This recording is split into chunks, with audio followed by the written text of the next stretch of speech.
Sambutan dan pemaparan Kepala Kejaksaan Tinggi Bali dilanjutkan dengan penandatanganan prasasti sebagai tanda diresmikannya Balai Paruman Adiaksa se-Kabupaten Badung. Dengan hormat kami silakan.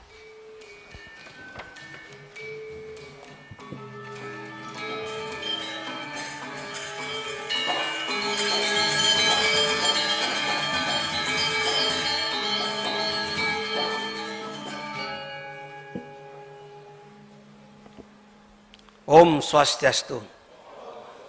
Assalamualaikum warahmatullahi wabarakatuh. Salam bahagia, sehat untuk kita semua. Pertama-tama yang saya hormati dan saya banggakan Pak Gubernur. Ini kayak kakak adik sekarang sini. Pak Bupati, rekan-rekan Porkominda, baik yang dan termasuk yang mewakili, rekan-rekan SKPD, ada juga dari DPRD ya. Dan pendeta adat serta kepala desa baik yang hadir secara langsung maupun secara daring. Mudah-mudahan apa yang saya sampaikan pada pagi hari ini bisa bermanfaat untuk kita semua. Sekali lagi saya sampaikan bahwa kedatangan saya di sini bukan semata-mata untuk kepentingan kejaksaan. Tapi bagaimana kami, ya, kebetulan saya menulis buku dulu tentang balai mediasi. Bukunya saya tulis tahun 2018. Ini kayaknya begitu saja di Kepala Kejaksaan Tinggi Bali sangat pas gitu loh, untuk Bali. Karena buku saya ini, saya menemukan suatu literasi bahwa dulu zaman India Belanda ada yang namanya Snokhongreje, bagaimana menundukkan Nusantara ini dengan mendekatkan diri kepada adat. Beliau menemukan 18 adat reh yang ada di Nusantara, di Indonesia pada zaman penjajahan. 16 Snokhongreje, ternyata yang masih hidup di Indonesia ini ada 8, termasuk di Bali. Nah, konsep-konsep desa adat ini harus kita mulai dibikin universal. Karena ternyata konsep perdamaian yang ada di Bali, baik di 18 hukum adat yang masih hidup, dan 8 yang masih diakui oleh negara kita, ya, ini konsep ini disadur, direduksi menjadi konsep hukum modern sekarang. Luar biasa ini hukum adat. Kenapa saya bilang begini? Saya, dasar penelitian literasi saya, di Belanda itu dulu ada 34 lembaga pemasyarakatan, Pak. Kemudian dengan pola sistem yang dianut dengan win-win solution, musyawarah mufakat tadi yang disampaikan oleh Pak Gubernur, ini menjadi berkurang, menjadi 8, dan akhirnya sekarang menjadi 1 lembaga pemasyarakatan. Bayangin itu. Bahkan lembaga pemasyarakatan yang ada di Belanda, yang ngisi bukan orang Belanda sendiri. Karena ini biar tidak jadi bubar, sehingga mereka mengimport narapidana dari lembaga, dari negara lain. Di sekelilingnya, ada dari Belgia, ada dari Jerman bahkan. Ini karena apa? Karena mereka sudah mulai sadar dan mulai taat hukum. Balai yang kami launching pada pagi hari ini, konsepnya adalah seperti itu. Kalau dulu di kejaksaannya ada namanya jaga desa, ya, hanya sebatas bagaimana kejaksaan bisa mendampingi pembangunan di desa ini bisa berjalan dengan baik dan berkelanjutan. Jadi kita mendampingi dana desa yang jumlahnya sekarang kurang lebih 1,5 miliar sampai 2 miliar ini kita dampingi. Dulu sederhana. Untuk apa? Untuk pembangunan desa ini berkelanjutan. Kemudian konsep ini kita kembangkan, kita harus ada penyuluhan hukum di desa. Kalau penerangan hukum itu ada di kota, penyuluhan hukum itu ada di desa. Untuk apa? Untuk membangun mindset masyarakat itu melek hukum. Nah, sekarang kita kembangkan lagi ini. Bagaimana di desa-desa ini ada tempat penyelesaian konflik.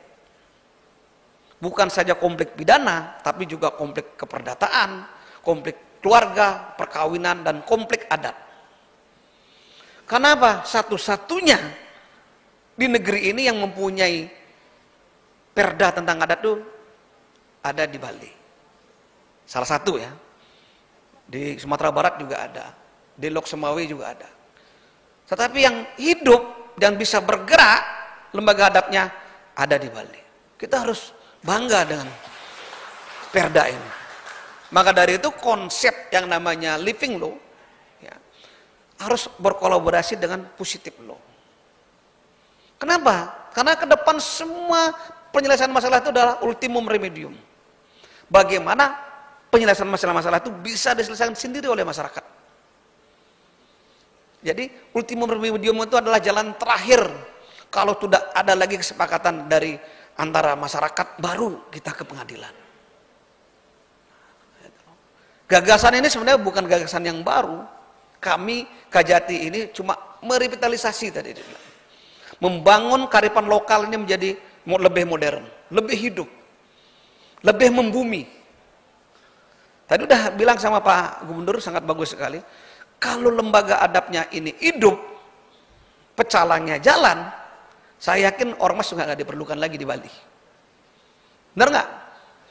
Kalau ormasnya semakin hidup, berarti lembaga adatnya yang lemah. Tatanan dimanapun negara pasti menghadapi hal seperti itu. Nah, itu ya. Jadi ini konsep bukan untuk kepentingan, bukan untuk program kejaksaan, tapi ini semata-mata untuk Bali.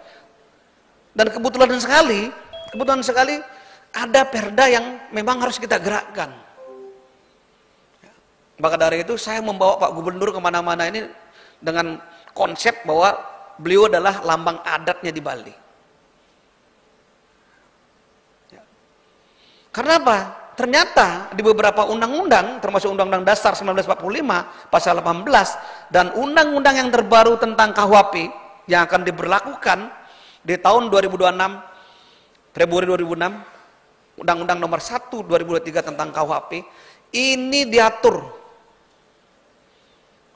salah satu tindak pidana atau salah satu jenis pidana yang diatur adalah penyelesaian secara adat. Ini artinya apa?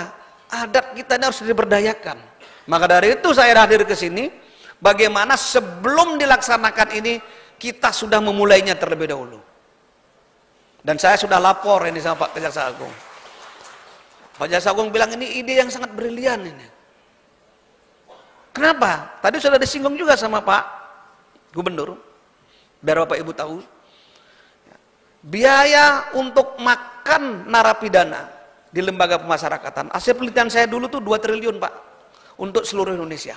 Ini baru narapidana. Kalau sekarang sudah 3 triliun. Dengan rata-rata satu hari satu narapidana itu Rp14.000. Berarti dia makan 3 kali itu Rp14.000, nilai anggarannya 2 triliun. Sekarang udah 3 triliun. Itu 2018 hasil penelitian saya. Biaya penanganan perkara setiap jenjang, mulai dari penyidik kepolisian, kejaksaan, ya, sampai kepada proses di persidangan, rata-rata satu perkara 10 juta. Bayangkan itu. Kalau seandainya di Bandung saja 1 tahun ada 160 perkara, atau 1 bulan ada 30 sampai 40 perkara, berapa arus negara ini menanggung beban hanya untuk menyelesaikan perkara dan hanya untuk memberi makan para penjahat ini. Kalau itu dialihkan untuk kepentingan pendidikan, untuk kepentingan makan bergizi, mungkin itu lebih bagus. Maka konsep ini harus kita putus sekarang. Bagaimana perkara-perkara yang kecil ini bisa diselesaikan di tingkat desa dengan pola-pola win-win solution. Kira-kira sanggup nggak bendesanya ini? Harus sanggup. Kalau nggak sanggup nggak usah jadi bendesa.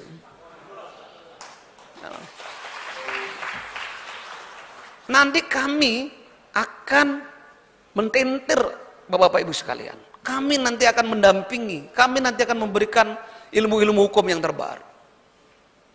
Saya pikir sih tidak harus ada ilmunya di sini, karena semua penyelesaian itu dilakukan dengan cara-cara musyawarah.